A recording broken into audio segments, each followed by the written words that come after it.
우리는 매일같이 살아가는 삶에 우리 문제 없는 집이 없고 이 세상 모든 사람들이 바로 어려움을 당치 않고 이 세상을 살아가는 사람은 아무도 없습니다. 아무리 부자고 재벌이라도 또 아무리 능력 있고 또 의사고 약사라도 이 세상에 살아가면서 어려움 당하고 위기가 없는 사람은 아무도 없습니다. 그렇기 때문에 우리가 이러한 가운데서 오직 우리의 삶의 위기를 극복하고 그리고 우리를 구해내실 분은 오직 전능하신 내 아버지 하나님밖에 없습니다. 그렇기 때문에 우리가 예수 그리스도의 이름으로 기도하면서 이 모든 환난과 고난과 시련을 하나님께서 피할 길을 내서 우리가 반드시 그것을 극복하고 그 하나님 주시는 크신 은혜로 여러분들이 하루하루의 삶에 정말 주의 은혜를 감사하면서 사는 여러분들이 되시기를 주의 이름으로 축복합니다. 우리가 부르는 찬송 가운데 이런 찬송 있습니다. 주 안에 있는 나에게 딴 근심 있으랴 십자가 밑에 나가 내 짐을 풀었네. 이런 찬송이 있어요. 이 찬송을 작사하신 분이 누구냐면 바로 엘라이자 에드먼드 히트라고 하는 사람이에요. 여자분입니다. 이분이 매일 은혜를 받고 전도를 하면서 그날 찬송하면서 기쁘게 살아갑니다. 어느 날 이 전도자가 한 불량 소년을 길에서 만납니다. 그리고 이 소년을 전도하는데 이 불량한 이 소년이 휘두르는 크고 날카로운 지붕 스레트 있잖아요. 거기에 맞아가지고 허리를 맞았는데 척추에 손상이 일어났어요.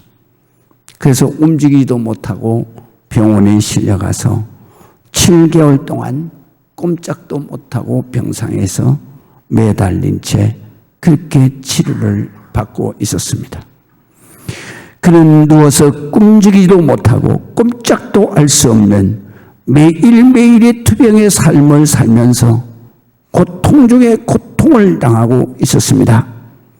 그렇게 하다 보니까 그에게 충만했던 은혜도 찬송도 다 떠나가고 신경이 계속해서 날카로워지기 시작하고 그 소년에 대한 정오가 날마다 불같이 일어났습니다. 그래서 경건하고 굳건했던 날마다 찬송으로 기쁨을 누리던 지난 믿음의 삶은 온데간데 없고 그는 누워서 그 지루한 시간을 얼마나 고통스럽게 지내면서 자기를 이렇게 병들게 한 소년에 대한 원망과 정오로 그 마음의 평안도 잃어버리고 그리고 늘 불안하고 절망적인 그런 고난의 삶을 살게 됐습니다. 그런데 어느 봄날에 그 병실을 청소하는 흑인 여자 청소부가 청소하겠습니다 하고 들어왔는데 들어올 때부터 찬송을 막 부르는 거예요. 그러면서 청소를 구석구석에 하는데 이거를 보는 순간에 그냥 더 화가 나는 거예요. 그래가지고 그냥 그 흑인 여자에게 폭발해버렸어요. 그래가지고 흑인 여자한테 이렇게 그냥 막 해댔습니다. 여봐요, 청소부 주제에 뭐가 그래 좋아서 흥얼거리고 그리고 돌아다녀요? 이런 거예요. 그러니까 이 흑인 청소부가 청소하러 왔다가 그냥 된통 맞은 거죠. 그래가지고 흑인 여자가 돌아보는데 아주 즐거운 표정으로 이렇게 말해요. 나에게 닥친 정말 고통스러운 형편도, 나에게 닥친 불우한 처지도 찬송만 하면, 기도만 하면 기적같이 해결해 주시는 주님이 계시니까 나는 찬송 부르며 기도하며 항상 이렇게 기쁘게 행복하게 삽니다. 당신도 한번 찬송하고 기도해 보세요. 그러는 거예요. 지금 누워있는 사람이 그렇게 살다가 지금 누워있는데, 그런데 이 여인이 충격을 받았어요. 그 말을 딱 듣는 순간에 자기의 지난 삶이 딱 피드백되면서, 그래, 내가 그렇게 살던 사람 아닌가. 그러면서 그 높은 고압에 감전된 것처럼 그 마음이 꼼짝도 안 하고 그렇게 충격을 받았는데, 지금까지 자신을 고통스럽게 만든 그 소년을 원망하고, 하나님 앞에 원망하고 불평하고, 그냥 기쁨보다는 정오가 가득 찼던 그 지금 사고가 나고 난 다음부터의 자기의 그 나약해진 믿음, 그리고 그냥 원망과 불평과 정오와 하나님에 대한 찬송이 아니라, 기도가 아니라 그냥 그 정오로 막 했던 그 마음이 회개가 되기 시작하는 거예요.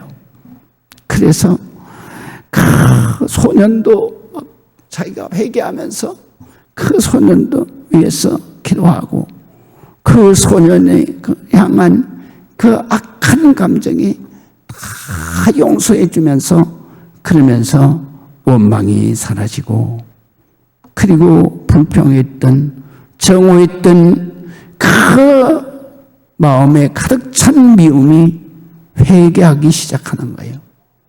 그리고 거기에서 꼼짝할 수 없는 몸으로 애통하면서 회개 기도를 했습니다. 이때 그녀의 마음에 사라졌던 그 샘솟았다는 기쁨이 솟아나고 그냥 찬송이 흘러나오는 거예요. 그리고 정말 그의 마음속에 그냥 찬송을 하는 순간에 강같은 평화가 임하고, 그날 그 순간에 회개하는 순간에 옛날에 자기의 그 찬송으로 전도로 기뻐했던 그 은혜가 다시 회복되었습니다.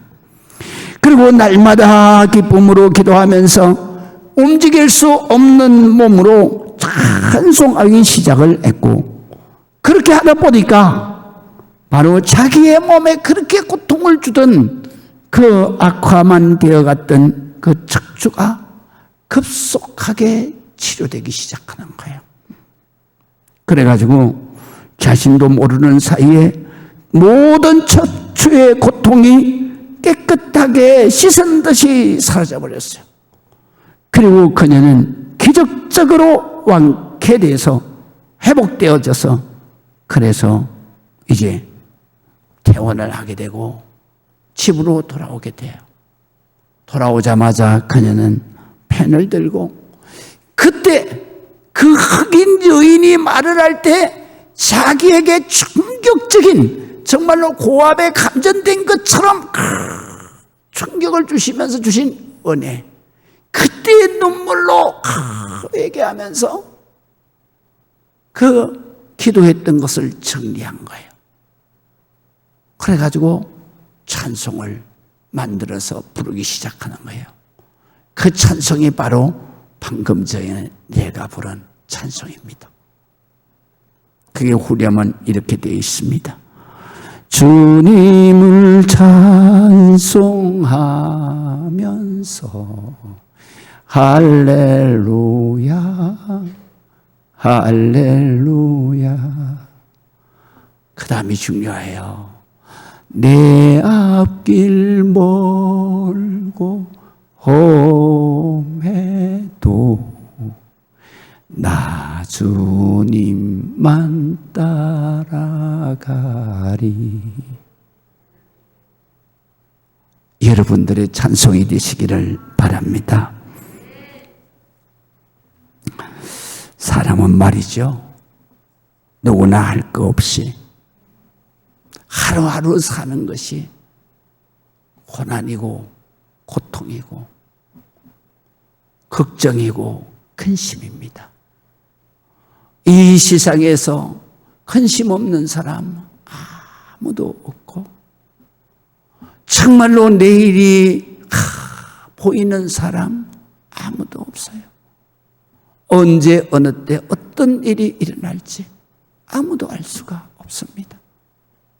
그래서 제가 시 가운데 바로 제가 늘 마음에 그러한 의미를 새기는 시가 있어요.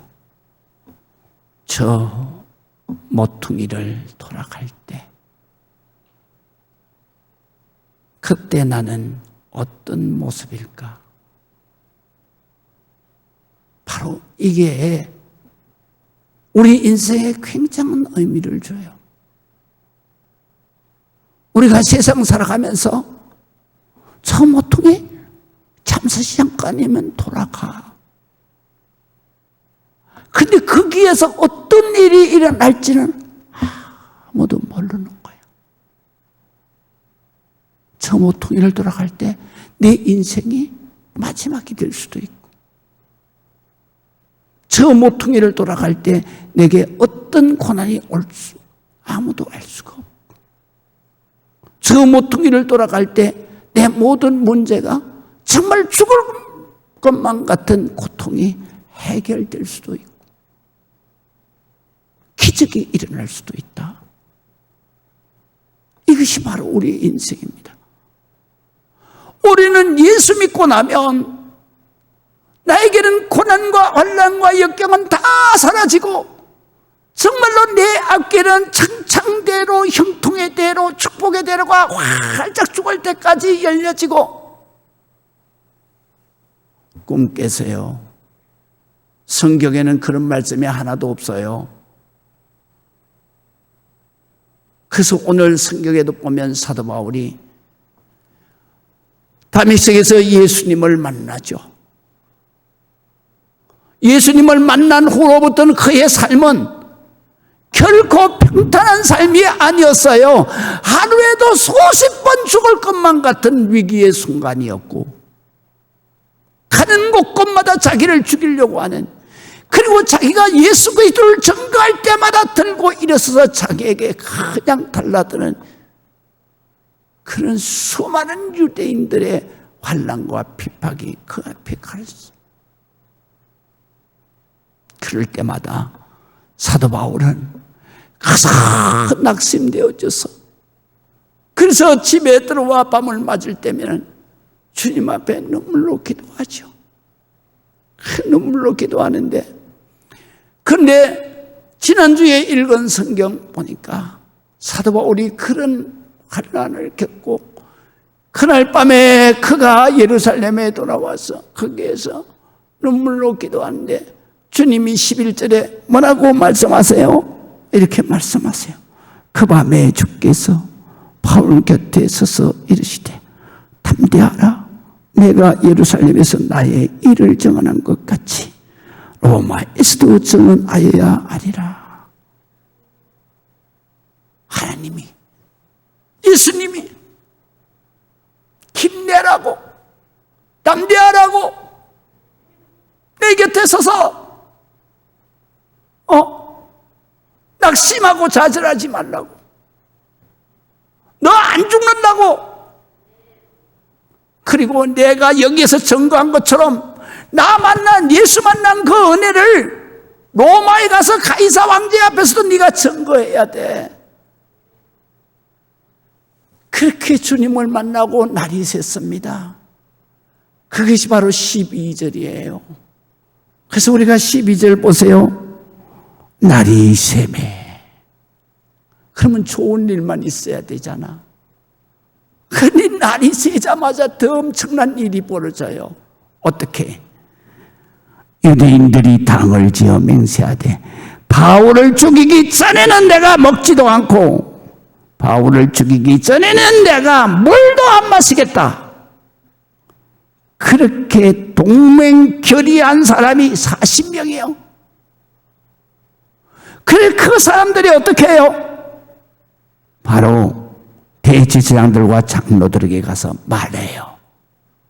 이제 너희들이 우리가 바울을 죽이기 전까지 아무것도 먹지 않기로 굳게 맹세했다. 그렇기 때문에 이제 너희들은 그의 사실을 더 자세히 물어보려는 척하면서 사도 바울을 다시 공회로 끌어내라. 그러면 우리가 공회에서 공회로 오는 그 사이에 우리가 매복해 있다가 가까이 오면 죽여버리겠다. 그 말이에요.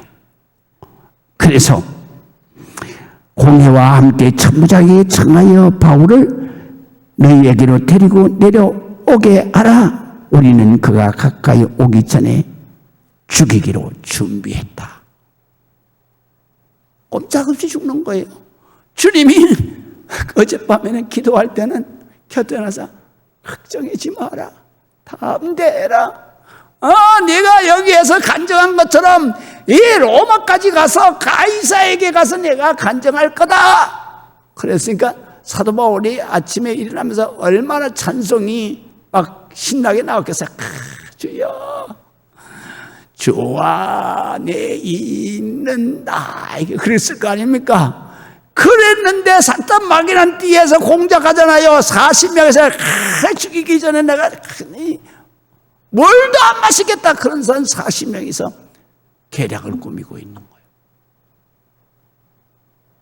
근데 세상에는 비밀이 없어요. 요거를 누가 듣냐 하면 사도 바울의 생질이 들어요. 그 듣게 하시는 이가 누구겠습니까? 하나님이시죠. 믿으시면 아멘. 예수님이시죠. 그래서 16절을 우리가 다 보시겠습니다. 바울의 생질이 그들이 매복하여 있다 함을 듣고 와서 급히 영내로 와서 영내에 들어가 자기의 삼촌, 생질이니까 외삼촌이죠. 그래서 외삼촌인 바울에게 알리는 거예요. 그렇게 알리니까 바울이 백부장에게 알리고 백부장이 또 이 천부장에게 알립니다. 그래서 22절에 보니까 이에 천부장이 청년을 보내면서 경계하되 이 일을 내게 알렸다. 아무에게도 이르지 말라 하고 백부장을 불러요. 그래가지고 그때의 밤 제3시였어요. 제3시는 바로 12시부터 해서 3시 사이를, 밤 3시 사이를 3시라. 그 밤중에 가이사랴에까지 가는 모병 200명, 기병 70명, 창을 든 창병 200명 준비하고, 그 다음에 바울이 타고 갈 나귀, 짐승을 준비하라. 그리고 천부장은 뭐를 하냐? 편지를 써요. 바로 벨릭스 총독, 최고의 권력자, 치안의 책임자, 바로 이 벨릭스 총독에게 편지를 쓴 것이 오늘 성경의 26절부터 있는 말씀이에요. 30절까지. 그래서 이 사도 바울의 사건을 요약해서 정리한 거예요. 그리고 이 편지를 가지고 그리고 밤중에 사도 바울의 구출 작전을 해서 그래서 사도 바울을 어디로 보내냐? 가이사랴. 바로 총독이 거주하고 있는, 그러니까 이스라엘의 신도시, 항구도시 가이사랴. 거기에 로마 군인 진영도 있고 그 다음에 거기에 총독의 관저도 있어요. 그리고 거기에 헤롯 왕의 별궁도 있어요.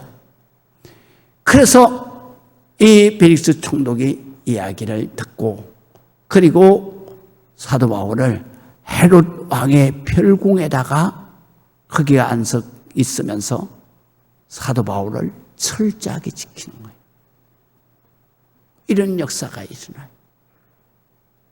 사람은, 세상은 말이죠, 다 죽고 죽이는 세상이에요. 그래서 서로 안 죽으려고, 서로 죽이려고 음모를 꾸미고 계략을 꾸미고, 그리고 그냥 막 수많은 악한 계획들을 세우잖아요. 저는 요새요, 그래서 뉴스 짜증나서 안 봐요. 그게 전부 그 사탄마귀 하는 짓거리예요. 그렇잖아요. 그게 어떻게 하나님의 의로운 백성이 한 명이라도 있어요? 없잖아요. 다 서로 그냥 막 죽이고 너 죽고 나 살자, 너 죽고 나 살자인데, 그게 너 죽고 나 살자가 아니라 너 죽고 나 죽고야. 결국적으로는 이 땅의 역사는 너 죽고 나 죽고야. 네가 음모를 꾸면서 죽이면 상대방도 음모를 꾸면서 나를 죽이는 거야. 그렇기 때문에 이 세상의 것은요, 절대로 소망이 없어요. 이 세상의 것은 절대로 승리라는 게 없어요. 망해요. 다 망하는 거예요. 한때 승리했다 그러지만 그거는 5년도 안 가요. 다 망하는 거예요. 이런 세상을 우리가 살아가고 있어요. 그래서 하나님의 백성은 뭐가 다르냐? 다 그냥 음모로 죽이고 그렇지만 그 가운데서 기도하는 사람은 사도 바울과 같이 기적적으로 피할 길, 살 길을 하나님이 내시는 거예요. 그것이 하나님을 믿고 하나님을 안 믿고의 차이인 거예요. 그게 별거 아닌 차이 같지만 그것이 우리에게는 생명에 관한 문제이기 때문에 이거는 내게 절대절명의 차이예요. 그래서 우리는 하나님을 믿는 거예요. 이 세상에서 나를 도와줄 사람은 하나님 아버지밖에 없어요. 그런 능력을 가지신 전능하신 분도 하나님 아버지밖에 없고, 그 능력으로 나를 죽음 가운데서 구원해 내실 분도 하나님 아버지밖에 없는 거예요. 그래서 우리는 하나님을 믿는 거예요. 그리고 우리는 기도하는 거예요. 기도하면 피할 길을 내시는 거예요. 그것이 바로 성경에 있는 모든 말씀의 핵심 내용이에요. 그래서 우리가 이 말씀을 통해서 꼼꼼히 보겠습니다. 하나님은 기도하면 반드시 피할 길을 내신다 그랬어요. 그래서 27절을 보세요. 이 사람이 유대인들에게 잡혀 죽게 된 것을 내가 로마 사람인 줄을 들어서 알고 군대를 거느리고 가서 구원했다. 다시 말하면 살려냈다. 이런 말이에요. 음모를 알게 하시니가 누굽니까? 바로 하나님이에요. 그것도 누구의 길을 빌려서 알게 하십니까? 생질. 바로 조카가 그 말을 듣는 거예요. 어떻게 하시는 이가 누굽니까? 하나님이시죠. 그래서 사도 바울을 죽은 가운데서 살려내시는 거죠. 천부장이 이렇게 총독의 편지에 썼습니다. 이 사람이 유대인들에게 잡혀 죽게 된 것을 내가 로마 사람인 줄을 알고 그리고 군대를 거느리고 가서 그를 살려냈습니다. 바울이 죽게 된 것을 구원해서 데리고 왔는데 알아보니까 죽을 만한 큰 죄인이 아니더라. 이렇게 썼어요. 28절을 우리가 보시겠습니다. 유대인들이 무슨 일로 그를 고발하는지 알고자 하여 그들의 공회로 데리고 내려갔더니 고발하는 것이 그들의 율법 문제에 관한 것일 뿐이고 한 가지도 죽이거나 결박할 사유가 없음을 발견했습니다. 천부장이 변호인이 돼 있어요. 지금 하나님이. 그런데 유대인들은 그를 죽이려고 간계를 꾸몄다. 그래서 30절에 보면 그러나 이 사람을 해하려고 간계가 있다고 누가 내게 알려주기로 곧 당신에게로 보내며 또 고발하는 사람들도 당신 앞에서 그에 대하여 내가 말하라. 총독 앞에서 내가 사도 바울의 죄를 규명하라. 그렇게 말했습니다. 이런 뜻이에요. 인간은 한없이 죽이려고 업무를 꾸미고 계획을 세우지만 이를 다 아시는 하나님께서는 피할 길을 내십니다. 그래서 오늘 성경에서 가장 중요한 게 뭐냐면 16절이에요. 바울의 생질이 그들이 매복하여 있다함을 듣고 와서 영내에 들어가 바울에게 알린다. 이게 바로 피할 길이에요. 하나님께서는 바울의 생질, 그 누이의 아들, 조카, 이 음모를 듣게 하십니다. 그리고 바울에게 기뜸해주고 바울은 이 음모를 청부장에게, 청부장은 바로 바울을 한밤중에 총독에게로 보내는 구출작전을 합니다. 바울은 이런 기적이 일어나기까지 얼마나 기도를 많이 했겠습니까? 그냥 앉아놨으면 매 순간마다 하나님 지켜주셔야 됩니다.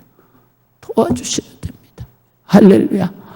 여러분, 코로나만 걸려도 어째 우리가 매일매일 기도하게 되더라고요. 내가 경험해 보니까 내가 2주간 동안 그냥 목 아프지, 그 다음에 열나서 기침만 끊어지지, 그 다음에 뼈 마디마디가 전부 다 막, 그래서 마디 간절히 오더라고요. 그래서 아프지. 밤에 잠도 안 와요. 덥기는 또 왜 그렇게 덥습니까?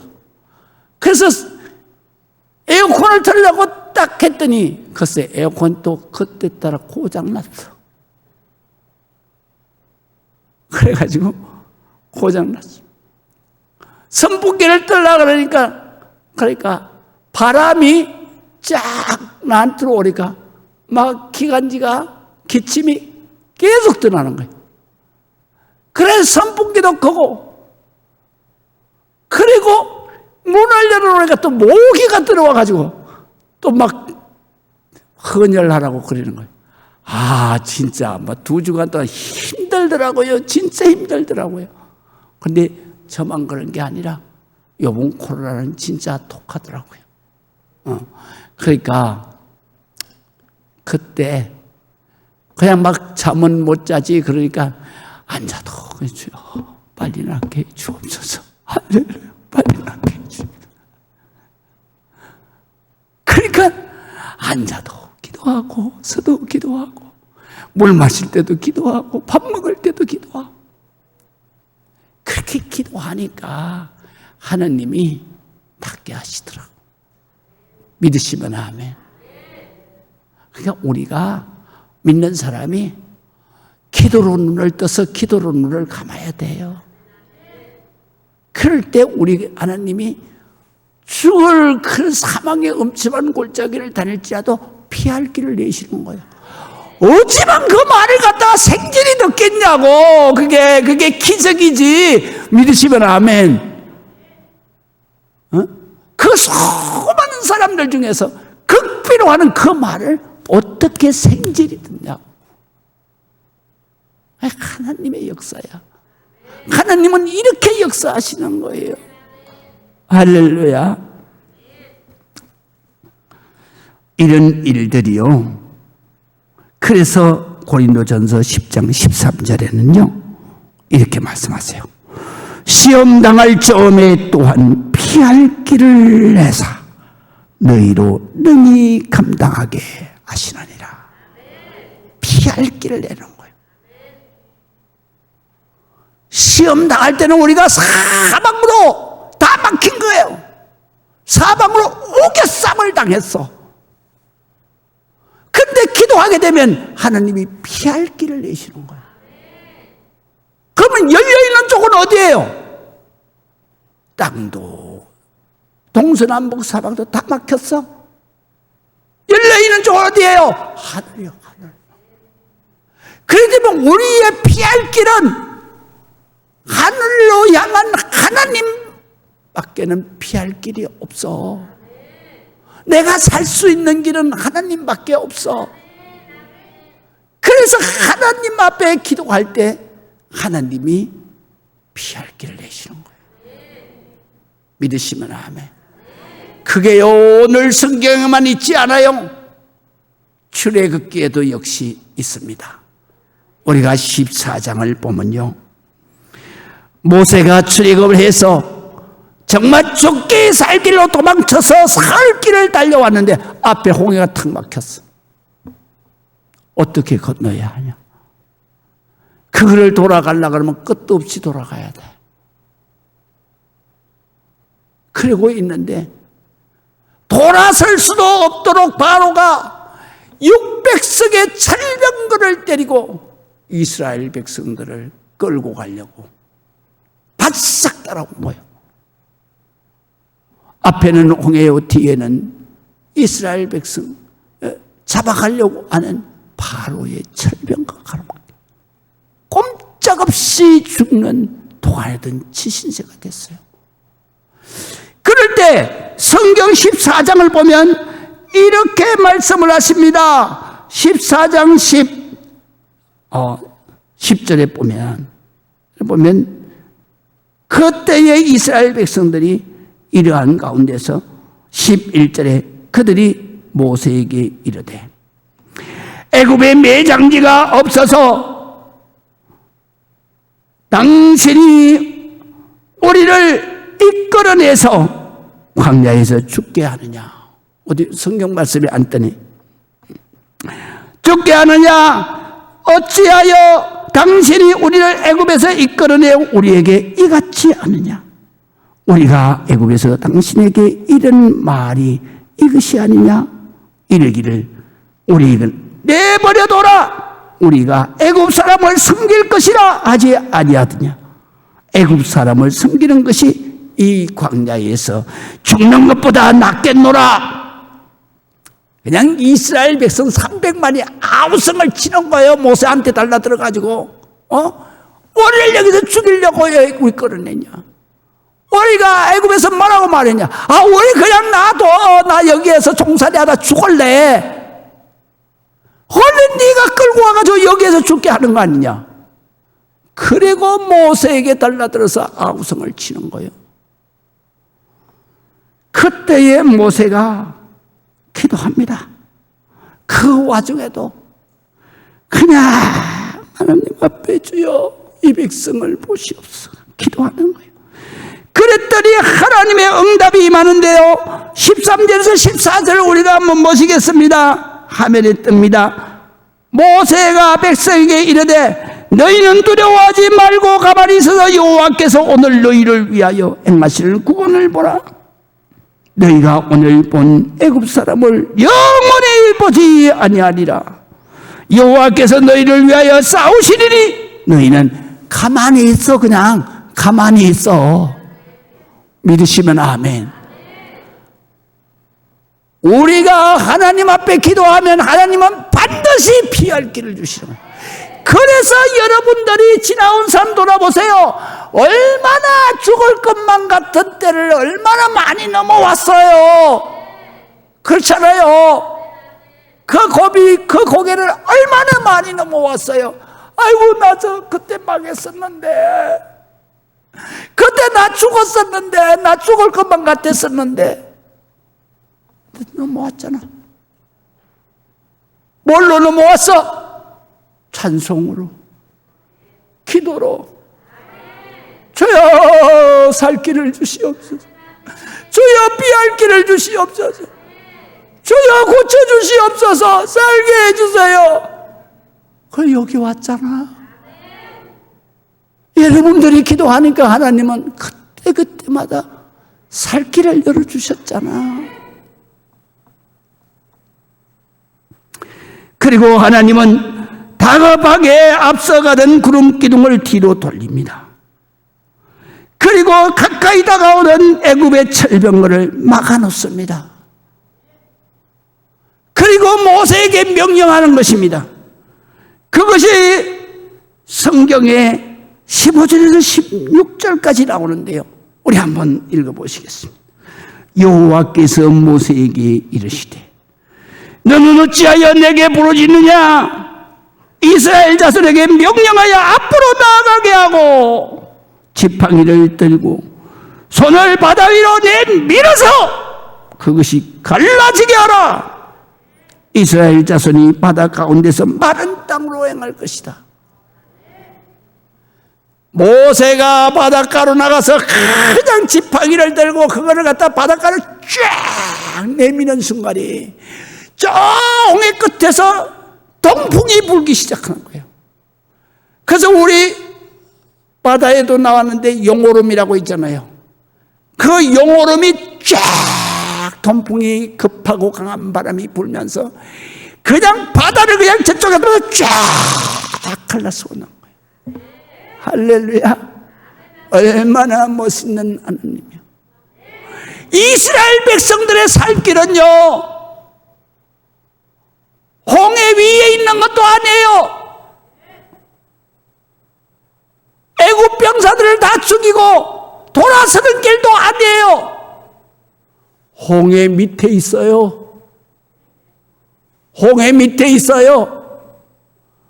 우리가 해결할 길은 문제 속에 있다는 사실을 알아야 돼요.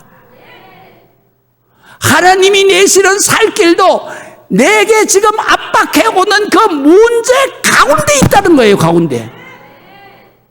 이걸 우리에게 가르쳐 주시는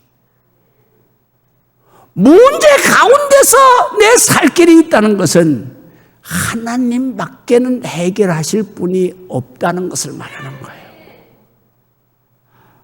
그래서 오늘 성경에 보면 마른 땅으로 그들이 그 홍해를 건너서 살아나는 거예요. 하나님의 피할 길을 내셨어요.